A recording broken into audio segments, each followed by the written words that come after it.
نحمده ونصلي على رسوله الكريم اما بعد فاعوذ بالله من الشيطان الرجيم بسم الله الرحمن الرحيم فلا تعجبك اموالهم ولا اولادهم انما يريد الله ليعذبهم بها في الحياة الدنيا وتزهق انفسهم وهم كافرون صدق الله العظيم رب اشرح لي صدري ويسر لي امري واحلل عقدة من لساني يفقهوا قولي آمین یا رب العالمین۔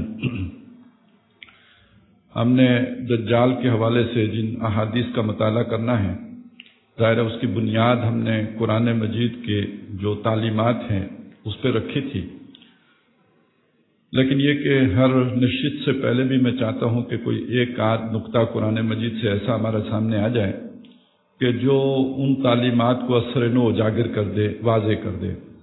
اسلوب قرآن مجید میں مختلف ہوتے رہتے ہیں، تصریف آیات کہتے ہیں اس کو، ایک بات کو کئی انداز میں بیان کیا جاتا ہے۔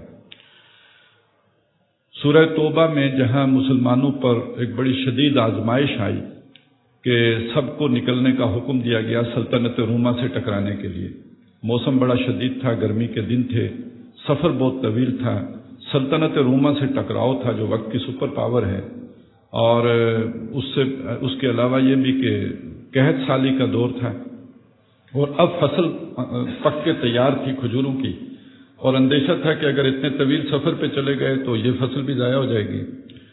تو بہت ہی ایک جسے کہتے ہیں کہ بڑی شدید آزمائش ہو گئی اہل ایمان کی، تو جن کے اندر کھوٹ تھا وہ نمایاں ہو گیا۔ وہ کھوٹ کیا ہے؟ یہ واحد صورت ہے قرآن مجید کی جس میں یہ مضمون اس انداز میں 2 مرتبہ آیا ہے کہ اے نبی، اور یہاں معنی کر سکتے ہیں اے مخاطب، اے قرآن پڑھنے والے، فلا توجب کا، تمہیں تعجب میں نہ ڈالے، تمہیں حیران نہ کرے، اموالہم، ان کے مال، ولا اولادہم، اور نہ ان کی اولاد۔ یعنی کسی آدمی کا رتبہ مقام دیکھ کر، جس کی بڑی نمایاں مثال قرآن مجید نے دی ہے، جب قارون اپنے پورے جاؤ جلال کے ساتھ اور اپنی کرو فر کے ساتھ نکلا ہے، اپنی زینت کے ساتھ، تو اس کی قوم کے لوگ حسرت کرنے لگے کہ کاش ایسی دولت ہمارے پاس بھی ہوتی، یہ تو بڑے نصیب والا آدمی ہے۔ تو جب کسی کا مال دیکھا جاتا ہے، کسی کی اولاد دیکھی جاتی ہے، کسی کا منصب دیکھا جاتا ہے، کسی کی چودراہٹ دیکھی جاتی ہے، کسی کا انفلوئنس دیکھا جاتا ہے، اسٹیٹس دیکھا جاتا ہے، تو اس وقت محسوس یہ ہوتا ہے کہ اس کو اللہ نے بڑا نصیب دیا ہے۔ یہ جو سمجھا جاتا ہے اس کو بڑا نصیب دیا ہے، تو وہ یہ سمجھایا گیا کہ یہ نصیب نہیں ہے، اس پر تعجب نہ کرو جو کچھ انہیں اللہ نے دنیا کی زندگی کی یہ زینت دی ہے۔ انما یرید اللہ لیعذبہم بہا، اللہ چاہتا ہے ان کو عذاب دے ان کے ذریعے سے، اس مال و اولاد کے ذریعے سے انہیں عذاب میں مبتلا کرے، فی الحیات الدنیا، دنیا کی زندگی میں بھی۔ ایک تو یہ کہ وہ سوہانے روح بنے، جیسے کہ عام طور پہ ہم نے دیکھا ہے، اور مال کا معاملہ یہ ہے کہ اسی کے پیچ و تاب میں زندگی بسر ہو رہی ہو، اسی کا حساب کم و بیش صبح و شام ہو رہا ہو، گویا جسے کہتے ہیں ذہنی سکون وہ غارت کر دے اگر مال، اور اس کی کساد بازاری کا دھڑکا ہر وقت لگا رہے، اور اندیشہ ہائے دور و دراز لاحق رہیں انسان کو ہر موقع پہ، تو اس کا مطلب یہ عذاب ہے، یہ کوئی جو ہے وہ سکون کا باعث اور طمانینت کا باعث تو نہیں، عذاب کا باعث ہے۔ دیکھنے والے کے لیے مال و دولت ہے، اور جس نے وہ حاصل کیا ہوا ہے اس کے لیے، اس کو تو بغیر خواب آور گولیاں کھائے نیند نہیں آتی۔ تو ان کے ذریعے سے اللہ انہیں دنیا میں عذاب دینا چاہتا ہے، وَتَزْهَقَ أَنفُسُهُمْ، اور اللہ چاہتا ہے کہ ان کی جانیں نکلیں، وَهُمْ كَافِرُونَ، اس حالت میں کہ وہ کافر ہی رہیں۔ اس کا مطلب یہ ہے کہ انسان کو جھٹکا لگے، تکلیف آئے، اس کا ارادہ ٹوٹ جائے، اس کے منصوبے طے و بالا ہو جائیں، تو وہ اللہ کی طرف متوجہ ہو سکتا ہے۔ اس کو اتنی سہولتیں دے دو کہ جو وہ منصوبہ بنائے وہ پورا ہو جائے، جیسے پلان کرے حرف بحرف اس پر عمل درآمد ہو جائیں، تو اس کا ذہن اللہ کی طرف کبھی بھی نہیں جائے گا، وہ اسی حالت کفر میں اس کی جان نکلے گی۔ تو اس کا کیا مطلب ہوا؟ جس شے کو ہم نعمت سمجھ رہے ہیں وہ اللہ کا جال ہے جو اللہ نے اس کے اوپر، جس میں اس کو گرفتار کر کے رکھا ہوا ہے۔ یہ ڈسیپشن ہے، یہ پھندا ہے، یہ ہے اصل میں یوں سمجھیے دجالیت کی ایک قسم۔ انسان سمجھتا ہے کہ میرے لیے یہ بہت ہی نعمتیں ہیں، بڑے احسانات ہیں، اس سے پھر اور بھی مغالطے پیدا ہوتے ہیں کہ جس اللہ نے مجھے یہاں دیا آخرت میں بھی دے گا، تو مجھ میں کچھ ہے نا جس کی وجہ سے یہ ملا ہے۔ تو جو جس وجہ سے یہ ملا اسی وجہ سے آخرت میں بھی جنت مل جائے گی. تو دھوکہ، صاف آدمی دھوکہ کھا گیا، فریب کھا گیا. یہ دنیا کے روپ سے یا اس کے بہروپ سے یا اس کی چکاچون سے وہ دھوکہ کھا گیا. بہرحال یہ مضمون ہم نے تفصیل کے ساتھ اس سے پہلے بھی سمجھا، صرف یاد دہانی اس کو تازہ کرنا مقصود تھا، وہ تازہ ہو گیا. اب ہم آتے ہیں ان احادیث کی طرف کہ جو ہمارے زیر مطالعہ تھی.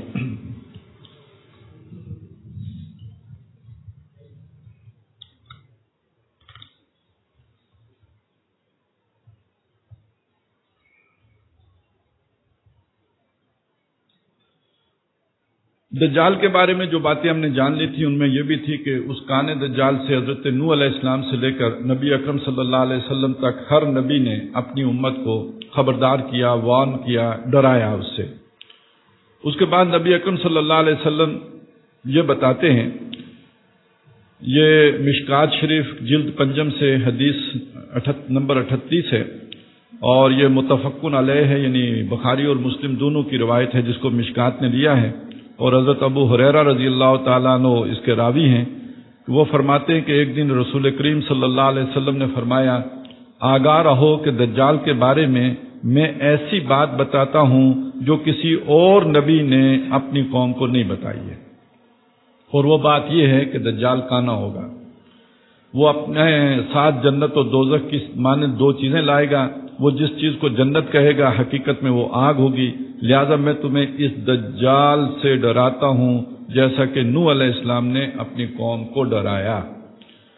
یہ جو روایات ہیں اس میں ہم وضاحت کر چکے ہیں اس کے کانے ہونے کی بھی. بعض روایات میں اس کے دائیں کان کے آنکھ کے کانے ہونے کا ذکر ہے، بعض میں بائیں آنکھ کے کانے ہونے کا ذکر ہے. بہرحال یہ بات ہے کہ وہ کانا ہوگا. جنت اور دوزخ جو اس کی ہوگی اس کو حضور نے فرمایا جو اس کی جنت نظر آ رہی ہوگی وہ حقیقت میں دوزخ ہوگی. جیسے ابھی ہم نے اس آیت سے سمجھا کہ دیکھنے میں مال و اولاد کتنی بڑی نعمتیں ہیں، حقیقت میں ان کے ذریعے سے اللہ عذاب دینا چاہتا ہے. تو وہ جو اس کی جنت ہوگی وہ عذاب کا باعث ہوگی، اور جو اس کی دوزخ ہوگی یعنی تکلیفیں، شدائد، مشکلات، بظاہر دیکھنے والوں کو نظر آ رہا ہوگا کہ یہ بہت ہی تشدد کا جو ہے وہ نشان بن رہا ہے، لیکن حقیقت میں اس کے لیے امن، سکون، اس کے دل کو شانتی حاصل ہوگی، گویا وہ جنت میں ہے. یہ مجھے ابھی یاد آیا کہ امام تیمیہ رحمۃ اللہ علیہ فرمایا کرتے تھے ان جنتی مائی. ان کو بھی بہت ہی آزمائشوں سے گزرنا پڑا، قید و بند کی صحبتیں برداشت کرنی پڑی. تو وہ کہتے تھے ان جنتی مائی، میری جنت میرے ساتھ ہے. انسان کو اگر باطنی سکون حاصل ہو گیا، اطمینان قلب حاصل ہو گیا تو اسے جنت حاصل ہو گئی. میری جنت میرے ساتھ ہے. اور ایک حدیث میں یہ بھی آیا ہے کہ جس کو ایک فرما بردار، تابع دار، نیک بیوی دنیا میں اللہ نے دے دی جس سے وہ مطمئن ہے، تو دنیا میں اللہ نے اسے جنت کی جھلک عطا کر دی، جنت کی نعمت دے دی.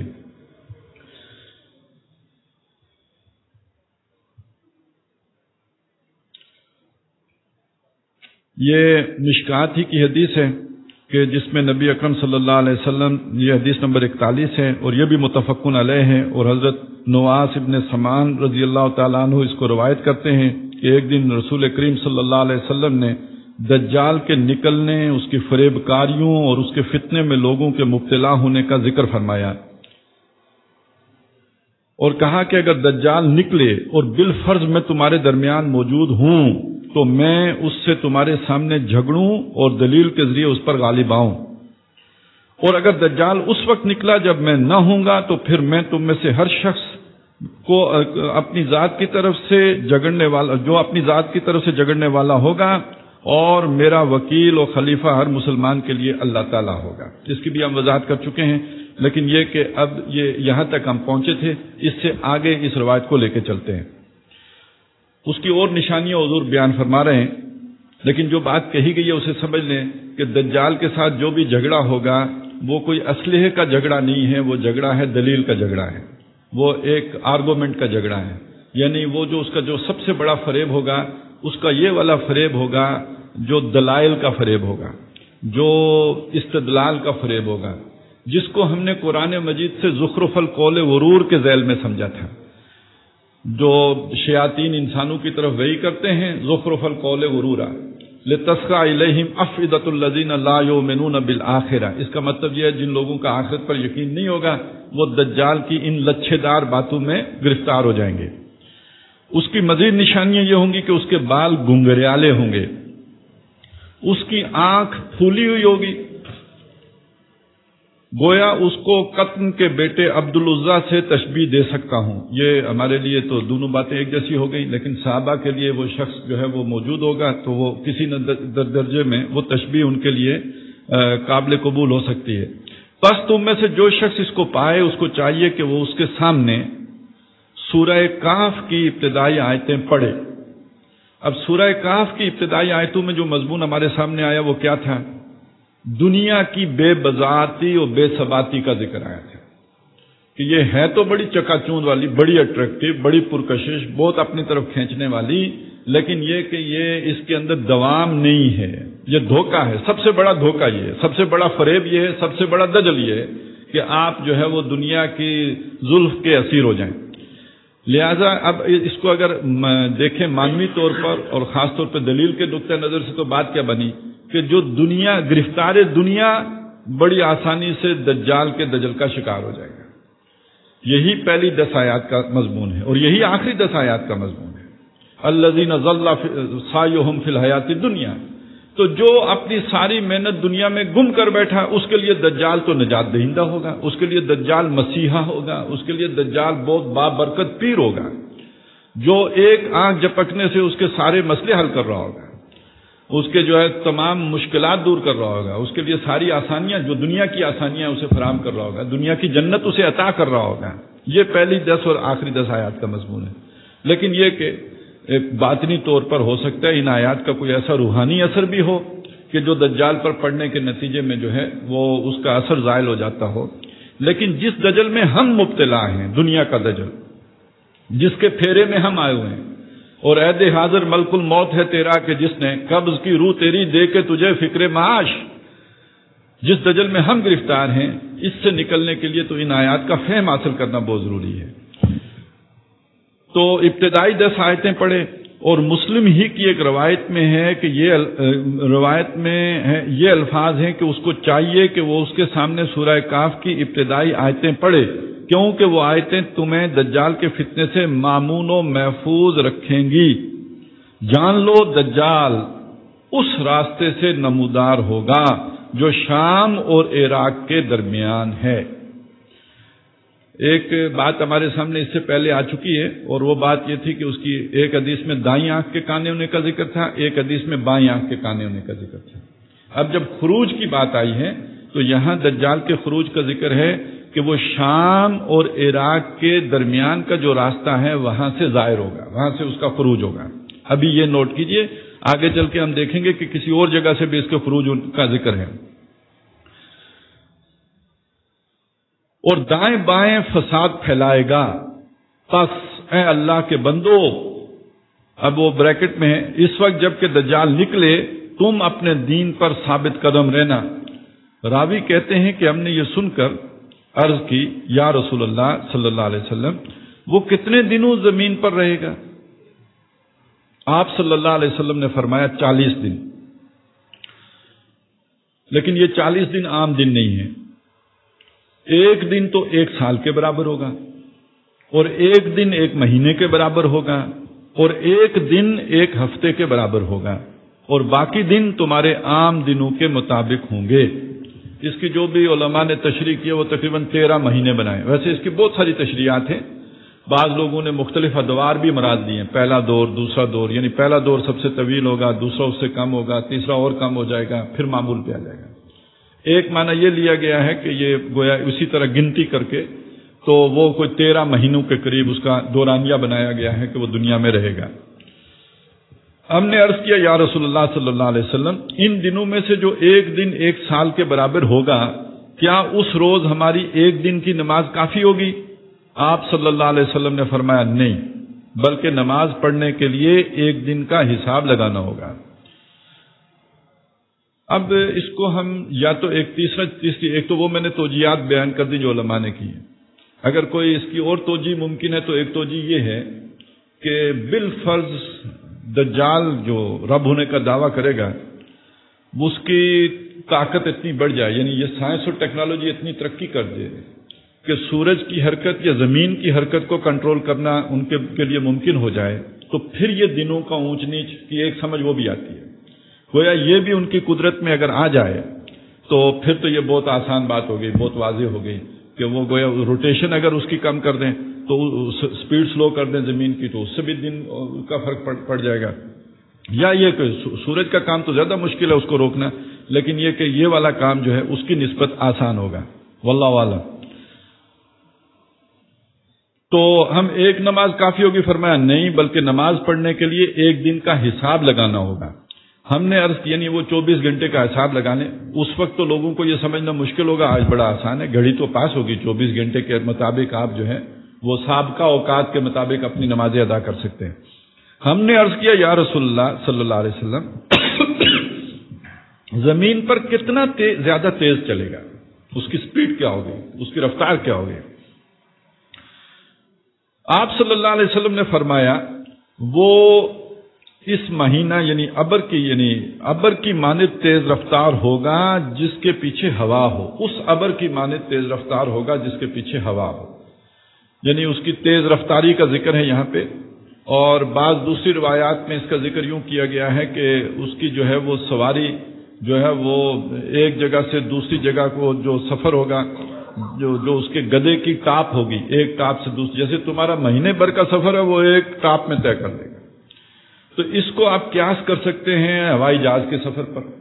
آج کل تو وہ ایک ہیلی کاپٹر کا ایشو بنا ہوا ہے، لیکن یہ کہ آپ اسے ذرا دیکھیں کہ آپ نے اگر برطانیہ جانا ہے یا امریکہ جانا ہے تو وہ ایک فلائٹ سے آدمی آسانی سے پہنچ سکتا ہے. اب یہ تو کوئی ناممکنات میں سے بات نہیں رہی. تو اس کا وہ ایک قوم کے پاس پہنچے گا اور اس کو اپنی دعوت دے گا. یعنی اچھا اس میں یہ بھی روایات ہیں کہ وہ 40 دنوں میں پوری زمین گھوم لے گا، یعنی تمام لوگوں کے پاس جو ہے وہ چکر لگا لے گا، سب کو اپنا دیدار کرا لے گا. یعنی اپنی اتباع کی طرف بلائے گا اور برائی کے راستے پر لگائے گا. لوگ اس پر ایمان لے آئیں گے، یعنی اس کے فریب میں آ کر اس کی اتباع کرنے لگیں گے اسے رب مان کر.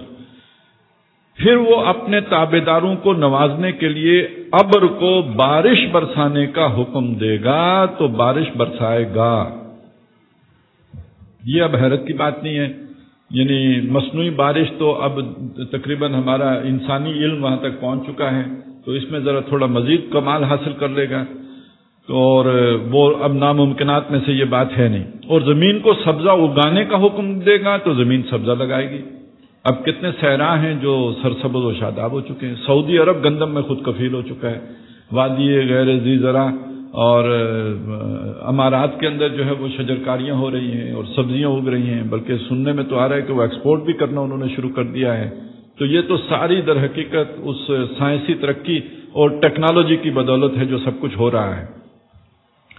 پھر جب شام کو اس قوم کے وہ مویشی آئیں گے جو چرنے کے لیے صبح کے وقت جنگل و بیابان میں گئے تھے، تو ان کے کوہان بڑے بڑے ہو جائیں گے اور ان کی کوکھیں خوب کھانے پینے کی وجہ سے تن جائیں گی.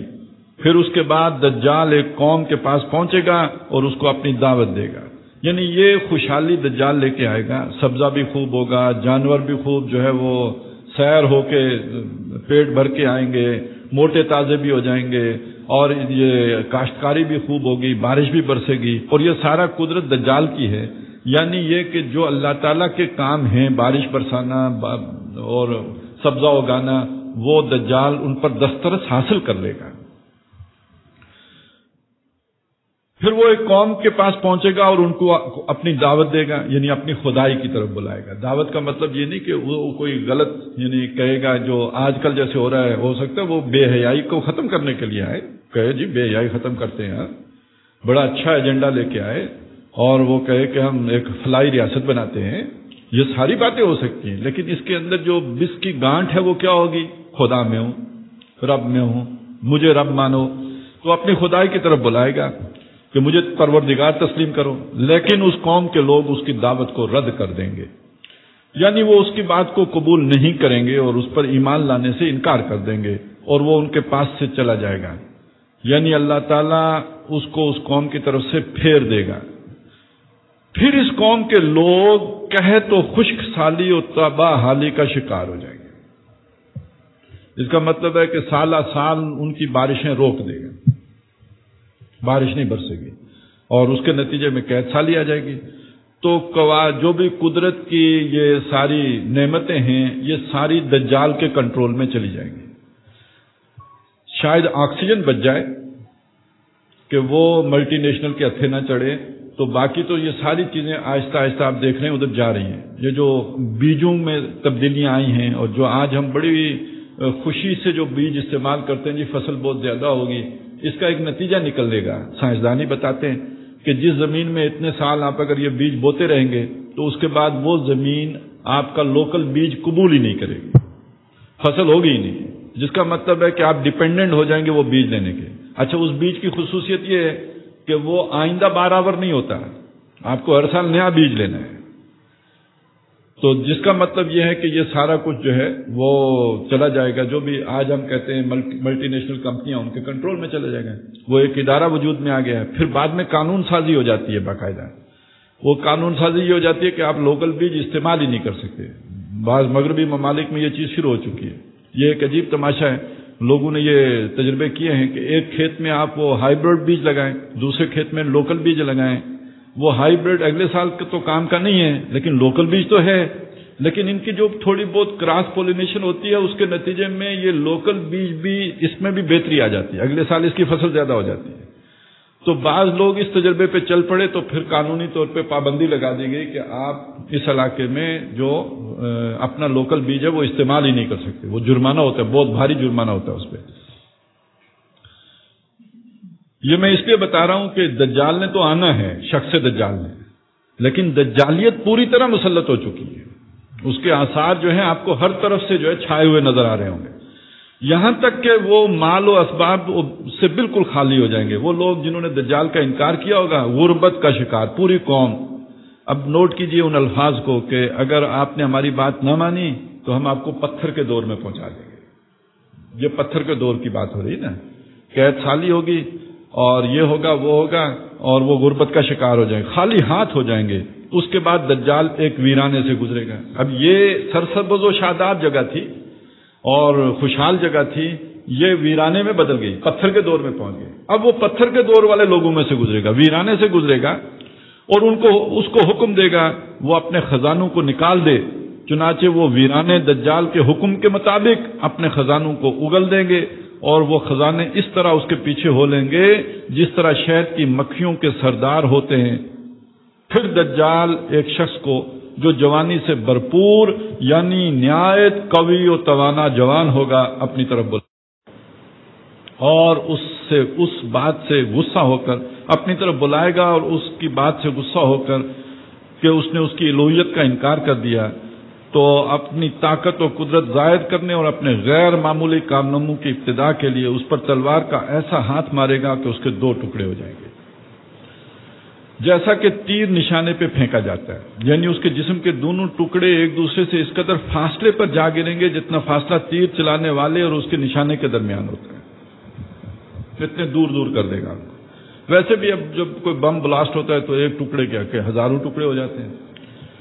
اور بعض حضرات نے یہ معنی بیان کیے ہیں کہ اس کی تلوار کا ہاتھ اس کے جسم پر اس طرح پہنچے گا جس طرح تیر اپنے نشانے پر پہنچتا ہے. بہرحال اس کے بعد دجال اس نوجوان کے جسم کے ان 2 ٹکڑوں کو بلائے گا، چنانچہ وہ زندہ ہو کر دجال کی طرف متوجہ ہو. اب یہ تو اتنی بڑی اس کی یوں سمجھے شوبدہ ہوگا جسے جو خوش عقیدہ لوگ ہیں اسے معجزہ سمجھیں گے، اس کی کرامت سمجھیں گے. ہوگا شوبدہ، ایک دجل ہے، فریب ہے، لیکن سمجھا یہ جائے گا کہ یہ بہت بڑا معجزہ ہے. اور اس وقت اس کا چہرہ نہایت بشاش، روشن اور کھلا ہوا ہوگا. غرض ہے کہ دجال اسی طرح کی فریب کاریوں اور گمراہ کرنے والے کاموں میں مشغول ہوگا کہ اچانک اللہ تعالیٰ مسیح ابن مریم علیہ السلام کو نازل فرمائے گا، جو دمشق کے شرقی جانب کے سفید منارے پر اتریں گے. اس وقت حضرت عیسیٰ علیہ السلام زرد رنگ کے 2 کپڑے پہنے ہوں گے اور اپنی دونوں ہتھیلیوں کو 2 فرشتوں کے پروں پر رکھے ہوئے ہوں گے. آسمان سے نازل ہوں گے. وہ جس وقت اپنا سر جھکائیں گے تو پسینہ ٹپکے گا اور جب سر اٹھائیں گے تو ان کے سر سے چاندی کے دانوں کی مانند قطرے گریں گے جو موتیوں کی طرح ہوں گے. یہ ناممکن ہوگا کہ کسی کافر تک حضرت عیسیٰ علیہ السلام کے سانس کی ہوا پہنچے اور وہ مر نہ جائے. کوئی لیزر والا اثر ہوگا ان کی سانس میں کہ جہاں تک ان کی سانس کی ہوا پہنچے گی جو کافر ہوگا وہ مر جائیں گے. اچھا، یہاں پہ بھی ایک چیز کو ذہن میں رکھیے کہ آج کل ایک نئی جو ہے وہ ٹیکنالوجی آ گئی ہے کہ آسمان میں اور بالکل خلا میں جو ایک آپ کو ایسی تصویر دکھا دی جاتی ہے جیسے لگتا ہے کہ سچ مچ کوئی شے موجود ہے، حالانکہ کوئی شے موجود نہیں ہوتی. تو یعنی یہ دجل بھی ہو سکتا ہے. اس لیے یہ خاص نشانی حضرت مسیح علیہ السلام کی بتائی گئی ہے کہ جب وہ اتریں گے تو ان کا پسینہ کس طور پر گر رہا ہوگا. اور وہ باقی یہ کہ وہ باقی بارود تو بنایا جا سکتا ہے. اب انسان یہاں تک پہنچ چکا ہے، یہ ٹیکنالوجی اس پر دسترس حاصل کر چکا ہے، لیکن شاید یہ بات خاص طور پہ جو بتائی گئی کہ ان کا پسینہ گر رہا ہوگا اور ان کی کیفیت یہ ہوگی موتیوں کی طرح ہوگا، اور ان کی سانس کی ہوا ان کی حد نظر تک جائے گی. حضرت مسیح کی سانس جہاں تک پہنچے گی جس کافر کو لگے گی وہ مر جائے گا، پگھل کے ختم ہو جائے گا. اور وہ جائے گی کہاں تک؟ جہاں تک ان کی نگاہ جائے گی. پھر حضرت عیسیٰ علیہ السلام دجال کو تلاش کریں گے یہاں تک کہ وہ اس کو باب لد پر پائیں گے. باب لد آج کل اس کو یہ ایک تشریح یہ کی گئی ہے کہ جو اسرائیل کا ایک بڑا ایئرپورٹ ہوتا تھا جو اب نہیں ہے، اب انہوں نے اسے بند کر دیا ہے شاید، لیکن یہ کہ ایک وقت میں پورے اسرائیل کا سب سے بڑا ایئرپورٹ کی شمار ہوتا تھا لڈا کے نام سے. تو یہ عربی زبان میں ڈال کا لفظ تو ہے ہی نہیں، اور ڈیوڈ داؤد تو وہ جو ہے اسی طرح لڈا یا لد یہ جو ہے بہت قریب الفاظ ہے. تو وہ اسے مقام لد پر جا کر پائیں گے اور قتل کر ڈالیں گے. اس کے بعد حضرت عیسیٰ علیہ السلام کے پاس وہ لوگ آئیں گے جن کو اللہ تعالیٰ نے دجال کے مکر و فریب اور فتنے سے محفوظ رکھا ہوگا. حضرت عیسیٰ علیہ السلام ان لوگوں کے چہروں سے گرد و غبار صاف کریں گے اور ان کو ان درجات و مراتب کی بشارت دیں گے جو وہ جنت میں پائیں گے. حضرت عیسیٰ علیہ السلام اسی حال میں ہوں گے کہ اچانک اللہ تعالیٰ کی طرف سے ان کے پاس وحی آئے گی کہ میں نے اپنے بہت سے ایسے بندے پیدا کیے ہیں جن سے لڑنے کی قدرت و طاقت کوئی نہیں رکھتا، لہذا تم میرے بندوں کو جمع کر کے کوہ طور کی طرف لے جاؤ اور ان کی حفاظت کرو. پھر اللہ تعالیٰ یاجوج و ماجوج کو ظاہر کرے گا جو ہر بلند زمین کو پھلانگتے ہوئے اتریں گے اور دوڑیں گے. ان کی تعداد اتنی زیادہ ہوگی کہ جب ان سب سے پہلی جماعت بحیرہ تبریہ کو خالی دیکھ کر کہے گی کہ اس میں کبھی پانی تھا، اس کے بعد یاجوج ماجوج آگے بڑھیں گے یہاں تک کہ جبل خمر تک پہنچ جائیں گے اور پھر کہیں گے کہ ہم نے زمین والوں کو ختم کر دیا ہے، ہم نے زمین والوں کو ختم کر دیا ہے، چلو آسمان والوں کا خاتمہ کر دیں. آسمان والوں کا خاتمہ کر دیں یعنی اللہ کی فوجیں فرشتوں پر بھی تو مبنی ہیں، اور اب ہماری لڑائی جو ہے وہ فرشتوں کے ساتھ ہے. چنانچہ وہ آسمان کی طرف اپنے تیر پھینکیں گے، آج ہم کہہ سکتے ہیں میزائل چلائیں گے. یہ جو ایک پلاننگ ہو رہی ہے اسٹار وار، تو ویسے یہ بات آپ کو عجیب لگے حدیث کے حوالے سے، لیکن یہ کہ قرآن مجید میں بھی اس کا ایک اشارہ موجود ہے. من کان عدوا لجبریل و میکال، وہ جو سارا مضمون ہے سورہ بقرہ میں آیا کہ جو کوئی دشمنی کرے جبریل سے اور میکائیل سے، اللہ سے اور اس کے جو فرشتے ہیں ان سے، تو یہ یہودیوں کا ایک فرقہ ایسا رہا ہے کہ جو حضرت جبریل سے بھی دشمنی رکھتا تھا. اور یہ جو اللہ کے طاقتور فرشتے ہیں جو عذاب لے کے آتے ہیں، جو اللہ کی طرف سے مختلف جو امور پر فائز ہیں، ان کے ساتھ بھی ایک دشمنی کا ان کا معاملہ رہا ہے. اس کی وجہ سمجھ لیجئے کہ اصل لڑائی کس کی ہے؟ شیطان کی ہے، ابلیس لعین کی ہے، عزازیل کی ہے، جو ہم نے قرآن مجید سے سمجھا ہے. اور اسے اپنا انجام معلوم ہے، اور کسی کو معلوم ہو یا نہ ہو اسے معلوم ہے. اس کی رستگاری نہیں ہو سکتی جب تک کہ وہ اللہ تعالیٰ کے اس پورے نظام سے باہر نہ نکلے. یا معاشر الجن والانس ان استطعتم ان تنفذوا من اقطار السماوات والارض فانفذوا لا تنفذون الا بسلطان. تو اب بہرحال کوشش کر لینے میں کیا حرج ہے؟ آدمی اپنی آخری کوشش تو کرتا ہی ہے. تو شیطان کی یہ آخری کوشش ہے اللہ کے عذاب سے بچنے کی. اس سے پہلے اس نے مختلف حربے اختیار کیے، وہ دجال بھی اس کا ایک حربہ ہوگا، لیکن آخری حربہ اس کا یہ ہے کہ اللہ کی جو فورسز ہیں، جو ملائکہ ہیں، ان کے خلاف اعلان جنگ کرتے ہیں. تو وہ آسمان والوں کا چلو آسمان والوں کا خاتمہ کر دیں. چنانچہ وہ آسمان کی طرف اپنے تیر پھینکیں گے اور اللہ تعالیٰ ان کے تیروں کو خون آلود کر کے لوٹا دے گا تاکہ وہ اس بھرم میں رہیں کہ ہمارے تیر واقعتاً آسمان والوں کا کام تمام کر کے واپس آئیں۔ گویا اللہ تعالیٰ کی طرف سے ان کو ڈھیل دے دی جائے گی، اور یہ احتمال بھی ہے کہ وہ تیر فضا میں پرندوں کو لگیں گے اور ان کے خون سے آلودہ ہو کر واپس آئیں گے۔ پس اس میں اس طرف اشارہ ہے کہ دجال کا فتنہ زمین ہی تک محدود نہیں رہیں گے بلکہ زمین کے اوپر بھی پھیل جائے گا، یعنی یہ ایک خلائی جنگ بھی کی صورت بھی اختیار کر لے گا۔ اس عرصے میں اللہ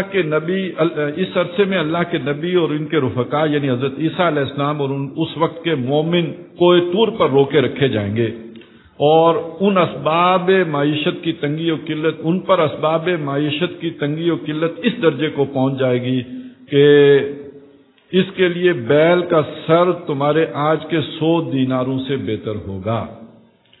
جب یہ حالت ہو جائے گی تو اللہ کے نبی حضرت عیسیٰ علیہ السلام اور ان کے ساتھی یاجوج ماجوج کی ہلاکت کے لیے دوا زاری کریں گے، پس اللہ تعالیٰ ان کی گردنوں میں نغف یعنی کیڑے پیڑ جانے کی بیماری بھیجے گا، جو سمجھ لیجیے کوئی بیکٹیریل اٹیک ہوگا یا وائرل اٹیک ہوگا، بھیجے گا، جس کی صورت میں ان پر اللہ کا قہر اس طرح نازل ہوگا کہ سب کے سب ایک ہی وقت موت کے گھاٹ اتر جائیں گے۔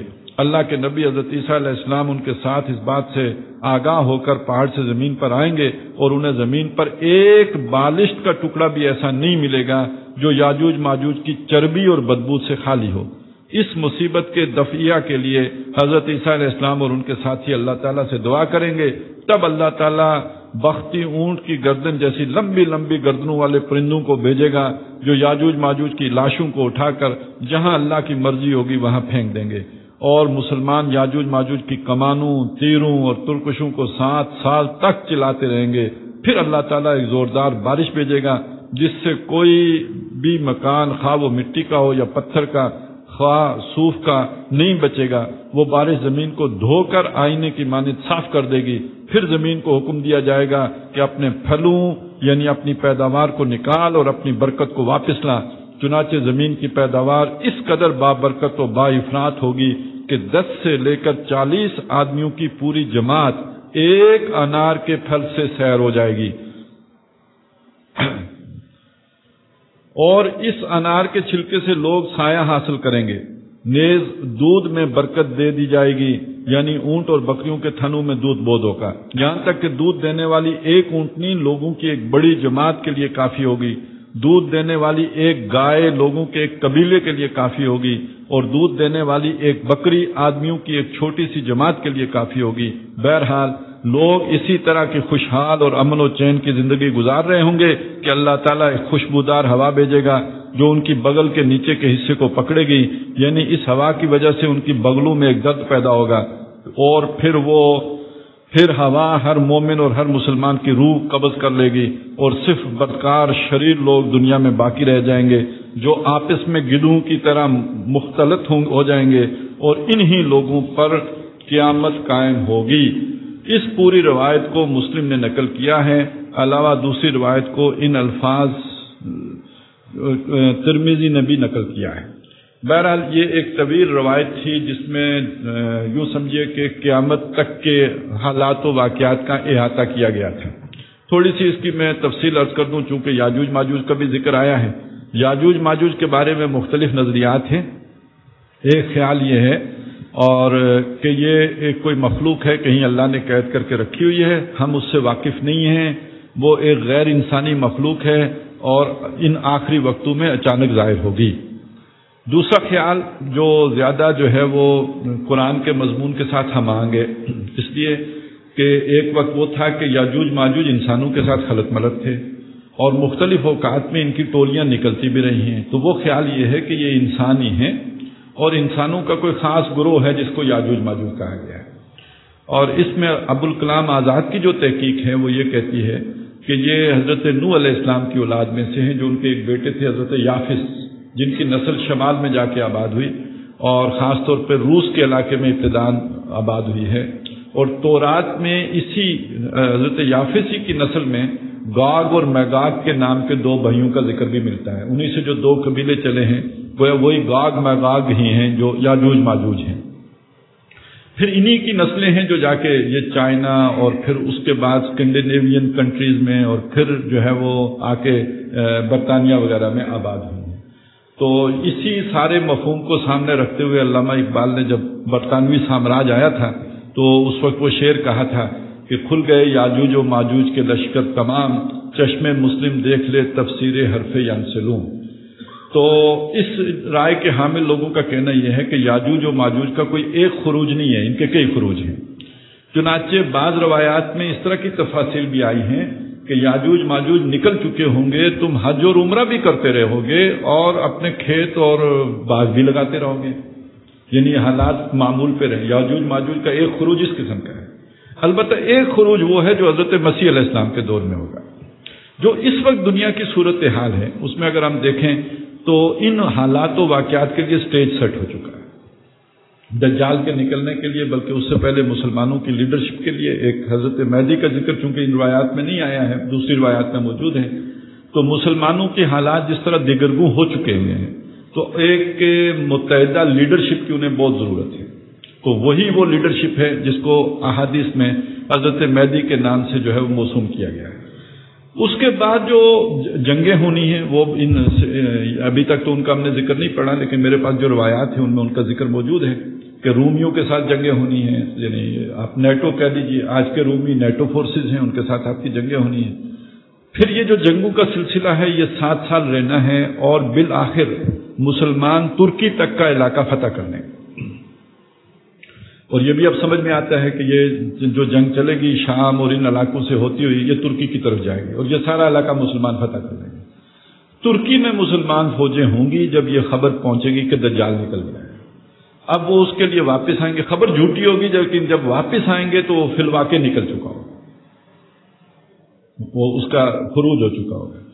اب یہ جو جنگیں ہوں گی اس میں مسلمان اس کا مقابلہ نہیں کر سکیں گے دجال کا، اور محصور ہو جائیں گے مدینے اور مکے میں اور یروشلم، یہ 3 شہر بچے ہوئے مسلمانوں کے پاس رہ جائیں گے، باقی سارے علاقے پہ دوبارہ دجال کا قبضہ ہو جائے گا۔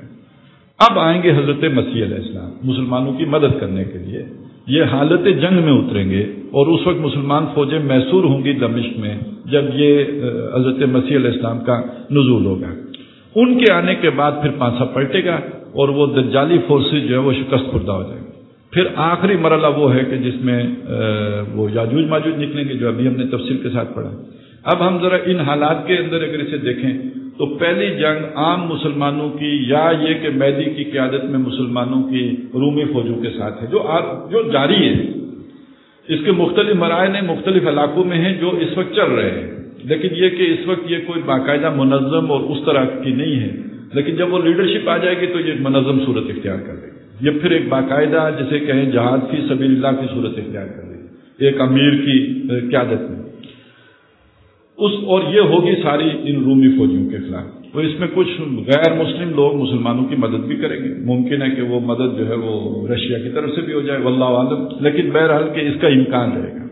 اس سے آگے جب اگلا مرحلہ آنا ہے تو وہ ہے در حقیقت خالص جو یہودی طاقت ہوگی اس نے مسلمانوں کے اوپر دجال کی قیادت میں حملہ آور ہوگا۔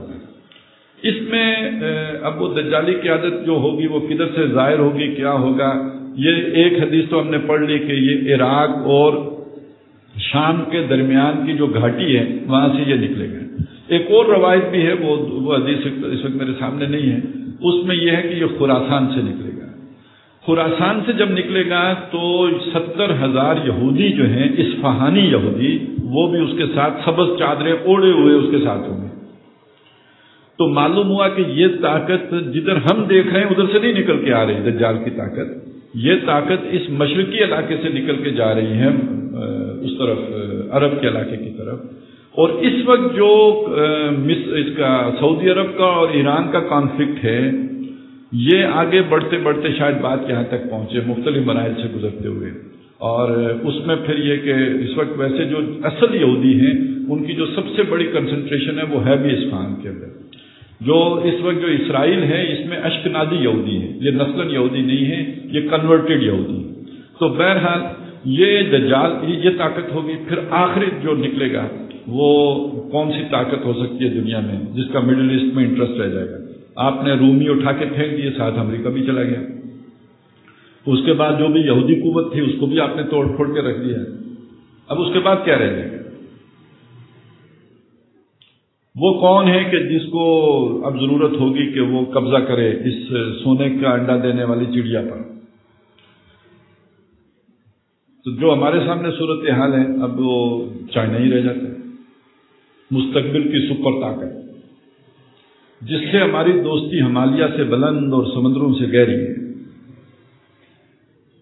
تو یہ وہ دجالیت ہے، یہ وہ فریب ہے، یہ وہ دجل ہے جو ہم کھا رہے ہیں. تو بہرحال اس کے علاوہ اور کوئی رہتا نہیں ہے. آپ دیکھیں، آپ نے اگر وہ نیٹو فورسز آپ نے بگا دی، اڑ گئی، ختم ہو گئی، امریکہ کا اثر و رسوخ ختم ہو گیا ہے، پیچھے یہودیوں کا بھی ختم ہو گیا ہے. اس کے بعد جو یاجوج ماجوج نکلیں گے وہ یا تو آسمان سے آئیں، اور اگر زمین ہی سے نکلے تو پھر اور تو کوئی رہا، پھر ایک ہی باقی بچا ہے. تو بہرحال یہ ایک اندازے کی بات ہے، خیال ہے، ایک سوچ ہے. ضروری نہیں کہ یہی صحیح ہو. پیشن گوئیوں کا معاملہ یہی ہوتا ہے کہ صحیح پتہ تو تبھی چلتا ہے جب وہ واقعہ رونما ہوتا ہے. اس سے پہلے اندازے ہی ہوتے ہیں جو غلط بھی ثابت ہو سکتے ہیں.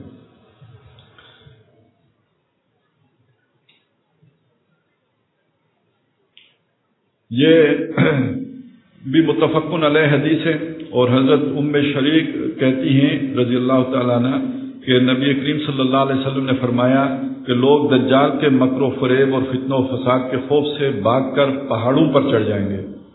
اور وہ کہتی ہیں کہ میں نے یہ سن کر عرض کیا، یا رسول اللہ صلی اللہ علیہ وسلم، ان ایام میں عرب کہاں ہوں گے؟ اب یہ نوٹ کیجیے، ان ایام میں عرب کہاں ہوں گے؟ آپ صلی اللہ علیہ وسلم نے فرمایا ان دنوں عرب بہت کم ہوں گے، اور دجال سے جہاد و مقابلہ کرنے کی طاقت و قدرت نہیں رکھیں. اس لیے کہ جو دجال کے آنے سے پہلے یہ نیٹو فورسز کے ساتھ جنگیں ہونی ہیں، رومی جو 80 جھنڈے لے کے آئیں گے اور ان کے ساتھ جو جہاد ہونا ہے، اس میں بہت بڑی تعداد میں عرب جو ہے وہ کھینچ رہیں گے. یہ حدیث موجود ہیں، اور نبی اکرم صلی اللہ علیہ وسلم نے اس کی خبر دی ہے. جب آخری فتح بھی مسلمانوں کو حاصل ہوگی ان کے مقابلے میں، عیسائیوں کے مقابلے میں مسلمانوں کی اور عربوں کی، تو اس میں بتایا کہ خوشی کسی کو نہیں ہوگی، مال غنیمت لینے کا کسی کو شوق نہیں ہوگا. لوگوں نے حیران ہو کے پوچھا کیوں؟ فرمایا کیسے ہوگا؟ جس کے 100 بیٹے ہوں گے 99 اس جنگ میں کام آ گئے ہوں گے. تو عرب اس دن بہت تھوڑے رہ جائیں گے. یہ بھی ایک متفقن علیہ حدیث ہے. حضرت انس رضی اللہ تعالیٰ عنہ رسول اکرم صلی اللہ علیہ وسلم سے روایت کرتے ہیں کہ آپ صلی اللہ علیہ وسلم نے فرمایا، اصفہان کے 70,000 یہودی دجال کی اطاعت و پیروی کریں گے جن کے سروں پر چادریں ہوں. یہ میں آپ کو پہلے بتا چکا. اسی طرح حضرت ابو سعید خدری رضی اللہ تعالیٰ عنہ کہتے ہیں کہ رسول اکرم صلی اللہ علیہ وسلم نے فرمایا، دجال جب دنیا میں آئے گا یعنی ظاہر ہوگا تو مدینہ منورہ کی جانب رخ کرے گا تاکہ اس شہر مقدس میں داخل ہو کر فتنہ و فساد پھیلائے، لیکن مدینے کے راستوں میں اس کا داخل ہونا ممنوع ہو جائے گا. یعنی اللہ تعالیٰ اس شہر کی حفاظت فرمائیں گے اور دجال اس میں داخل ہونے پر قادر نہیں ہو سکے گا. آخر وہ مدینہ کے قریب کی کھاری زمین میں ٹھہر جائے گا. پھر اس کے پاس ایک شخص آئے گا جو اس زمانے کے بہترین لوگوں میں سے ہوگا. وہ شخص دجال سے کہے گا کہ میں گواہی دیتا ہوں کہ تو وہی دجال ہے جس کی خبر ہمیں رسول کریم صلی اللہ علیہ وسلم نے اور اس کے احوال و علامات بیان کرنے کے ذریعے سے دی تھی. دجال یہ سن کر اپنے ارد گرد کے لوگوں سے کہے گا، بتاؤ اگر میں اس شخص کو قتل کر کے دوبارہ زندہ کر دوں تو کیا پھر بھی تم میرے خدا ہونے کے بارے میں شک و شبہ کرو گے؟ تو وہ لوگ جواب دیں گے کہ ہم کو پھر کوئی شک و شبہ نہیں رہے گا. پس دجال اس شخص کو جان سے مار ڈالے گا اور پھر اس کو زندہ کر دے گا اور وہی سوال کرے گا جو گزشتہ حدیث میں گزرا. تب وہ شخص کہے گا کہ اللہ کی قسم تیرے بارے میں میری بصیرت اور میرا یقین اب پہلے سے بھی زیادہ پختہ ہو گیا ہے. مگر اب وہ اسے دوبارہ قتل کرنا چاہے گا، لیکن یہ کہ وہ اس کی جان نہیں لے سکے گا. اللہ تعالیٰ اس کا جو ایمان بڑھنے کے نتیجے میں اس کے لیے ممکن نہیں رہے گا کہ دجال اس کو قتل کرے.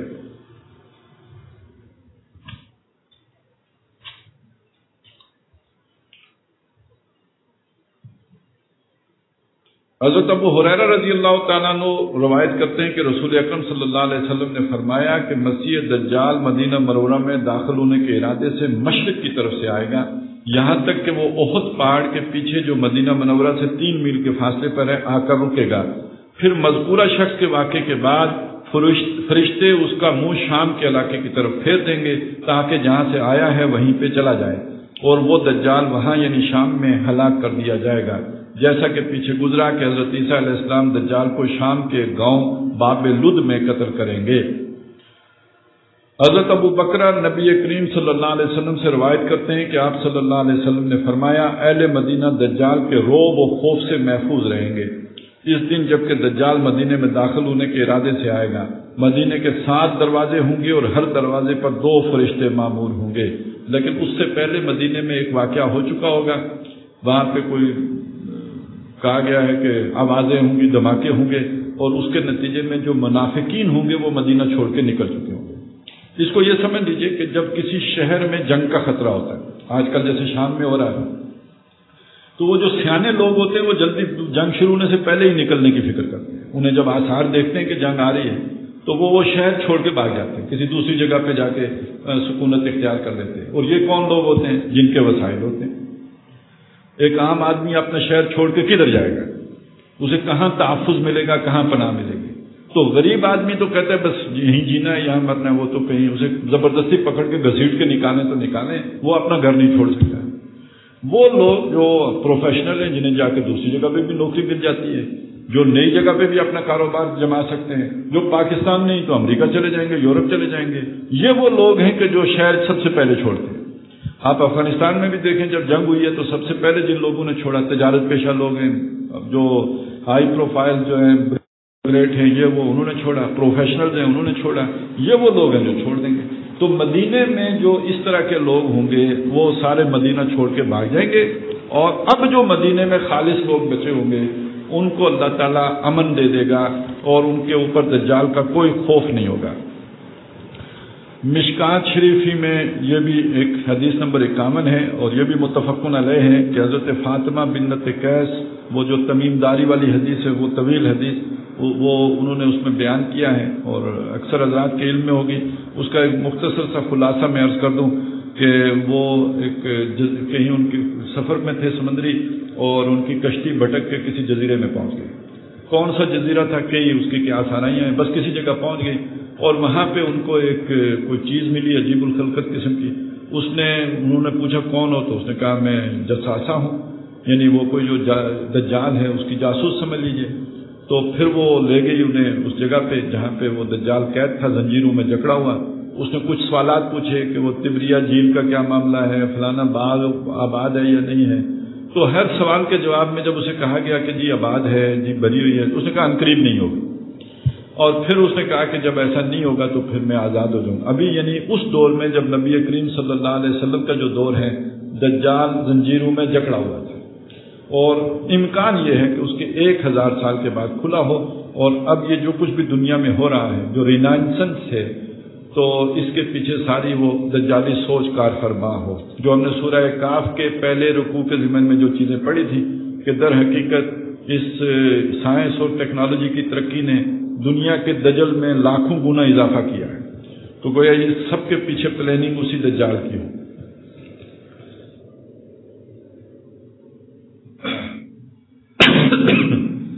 نبی اکرم صلی اللہ علیہ وسلم نے فرمایا کہ میں نے تم لوگوں سے دجال کا حال اس اندیشے سے بار بار بیان کیا ہے کہ کہیں تمہاری سمجھ میں نہ آئے، یعنی تم کہیں دھوکے میں نہ پڑ جاؤ دجال کے بارے میں۔ تو اچھی طرح سمجھ لو کہ دجال پستہ قد ہے، اس کے بال مڑے ہوئے ہیں، ایک آنکھ سے کانا ہے اور دوسری آنکھ بالکل مٹی ہوئی ہے، اس کی آنکھ نہ ابری ہوئی ہے اور نہ اندر کو دھنسی ہوئی۔ اس کے بعد بھی اگر تم شبے میں پڑ جاؤ تو میں نے دجال کا جو حلیہ بیان کیا ہے وہ بھول جانے کے سبب اس کے مافوق الفطرت کارناموں کی وجہ سے اگر اس کی الوہیت کی میں شک پہ پڑی جاؤ تو اتنی بات یاد رکھنا کہ تمہارا پروردگار کانا نہیں، یہ اس کی بہت بڑی نشانی ہوگی۔ اور حضرت عمرو ابن حریث سیدنا ابو بکر صدیق رضی اللہ تعالیٰ عنہ سے روایت کرتے ہیں کہ انہوں نے بیان کیا کہ رسول کریم صلی اللہ علیہ وسلم نے ہم سے بیان کیا اور فرمایا کہ دجال روئے زمین کے ایک ایسے حصے سے نکلے گا جو مشرق میں واقع ہے اور جس کو خراسان کہا جاتا ہے. اس کے ساتھ لوگوں کے کتنے ہی گروہ ہوں گے اور ان لوگوں کے چہرے تہ بتہ پھولی ہوئی ڈھال کی مانند ہوں گے.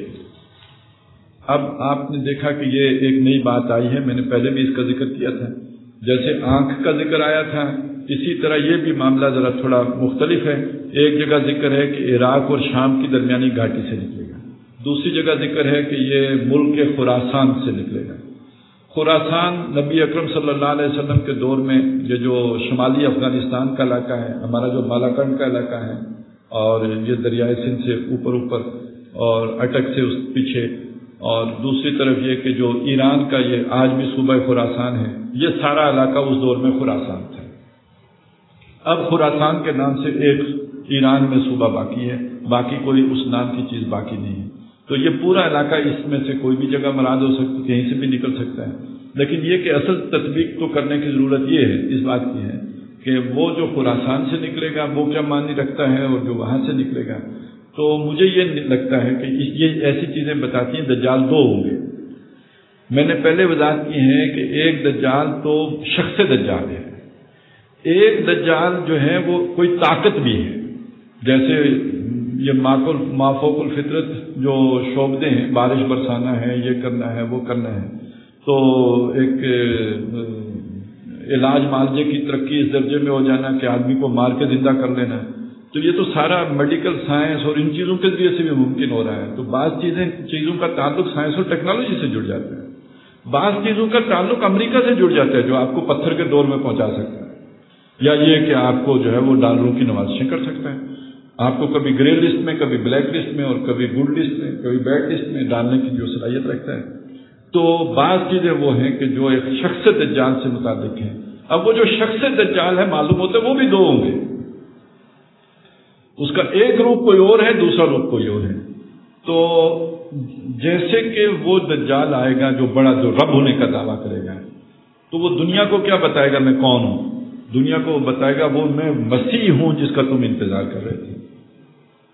یعنی ایک شخصیت ہے جس کی دنیا منتظر ہے، وہ اس کا بیروپ بن کے آ جائے گا. شروع ہم نے یہی سیکھا نا، دجل کسی اور کا روپ بن لینا، بیروپ اختیار کر لینا. تو یہ جو مسیح الدجال ہے یہ حضرت مسیح علیہ السلام کا بیروپ بن کر آئے گا. یہ جو خراسان سے نکلے گا یہ کون ہو سکتا ہے؟ ایک ہمارے ہاں جو تصور موجود ہے حضرت مہدی کا تصور، اور حضرت مہدی کے تصور میں دو تصورات علیحدہ علیحدہ ہیں. ایک تصور سنیوں کا ہے، ایک تصور جو ہے اہل تشیع کا ہے. اچھا، سنیوں کا بھی جو اس وقت تصور ہے عوام کا، اس پر بہت کچھ اثر وہ والا ہے جو اہل تشیع کا ہے. سنیوں کا جو مہدی ہے وہ ایک مجدد ہے، جو پیدا ہوں گے ماں باپ کے گھر میں، پروان چڑھیں گے، نارمل سارا معاملہ ہے، اور اللہ تعالیٰ ایک رات میں ان کی اصلاح فرمائے گا اور وہ مسلمانوں کی اصلاح پر کاربند ہو جائے گی. تو ایک مجدد کامل، یہ حضرت مہدی، جن میں ہدایت جمع ہو جائے گی. وہ ہدایت کا منبع اور سرچشمہ ہوں گے. یہ سنیوں کے مہدی ہے، یعنی سنی اہل علم کے مہدی.